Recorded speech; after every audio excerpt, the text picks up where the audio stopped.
जहां प्रेम है वहां आनंद ही आनंद है। और यदि परिवार में सब अपनी जिम्मेदारी निभा करके सब एक दूसरे के हृदय की भावना को समझकर जीते हैं, वो घर स्वर्ग होता है।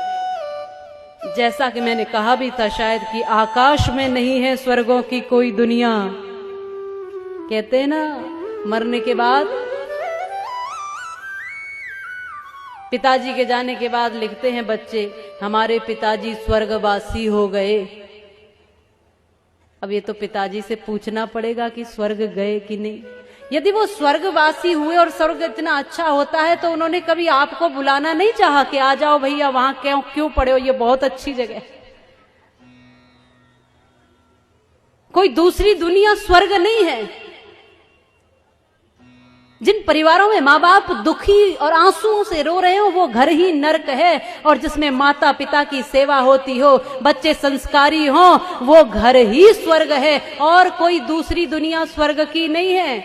आकाश में नहीं है स्वर्गों की कोई दुनिया, बेकार के भ्रमों में भटकी हुई है दुनिया है। स्वर्ग तो वहीं पर जहां मधुर मीठी वाणी, उस घर कभी न आए कोई भी परेशानी, जिस घर में एक दूजे की बात जाए माने।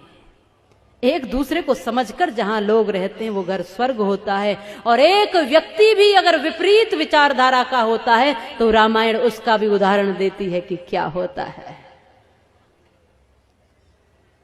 प्रत्येक व्यक्ति की, छोटे या बड़े, प्रत्येक व्यक्ति की उतनी ही जिम्मेदारी और उतना ही कर्तव्य है। बच्चे अधिकार की बात करते हैं, अरे पिताजी की संपत्ति पर मेरा पूरा अधिकार है, लेकिन पिताजी के लिए कर्तव्य क्या बनता है, थोड़ा इसको भी सोच ले। और बड़े भी ऐसा करते हैं, अरे भाई पैदा किए हैं तो कौन सी बड़ी बात है, उनका भी एक जीवन है, वो भी एक स्वतंत्र सत्ता है ईश्वर की, वो भी एक वही तत्व है जो तुम है। इसलिए छोटा हो ये सोच करके उसको छोटा नहीं समझना है। प्रत्येक व्यक्ति ईश्वर का अंश है। हो सकता है कि बड़े लोग कुछ दिन पहले इस दुनिया में आ गए हैं, बच्चे थोड़े दिन बाद इस दुनिया में आए हैं, बस उतना ही तो अंतर है, समय का अंतर है बस। क्योंकि बड़प्पन तो व्यक्ति के कर्म से होता है। जो छोटों को भी गले से लगा कर चले, जो छोटों को भी संभाल कर चले, जो छोटों को भी उनका कर्तव्य बताते हुए उनकी भावनाओं को समझते हुए चले, वो बड़ा है, चाहे फिर वो कोई भी हो। इसलिए हम सबको एक दूसरे की भावना से जुड़ करके अपना घर मंदिर बनाना है, अपना घर स्वर्ग बनाना है।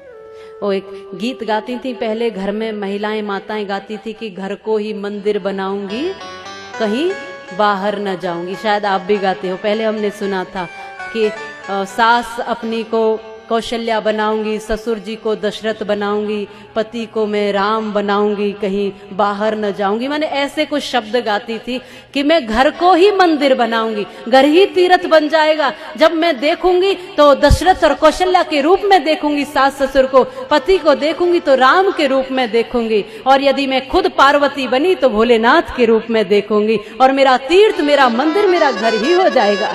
फिर बाहर जाने की जरूरत क्या है मुझे, जब घर ऐसा हो जाए। ऐसा माताएं गाती थी, उनके सामान्य शब्दों में कितनी गहराई छुपी होती थी। आज हम घरों को नर्क बना रहे हैं। क्या बना रहे हैं? घरों को नर्क बना रहे हैं, स्वर्ग नहीं बना रहे। ये सोचना आपका काम है।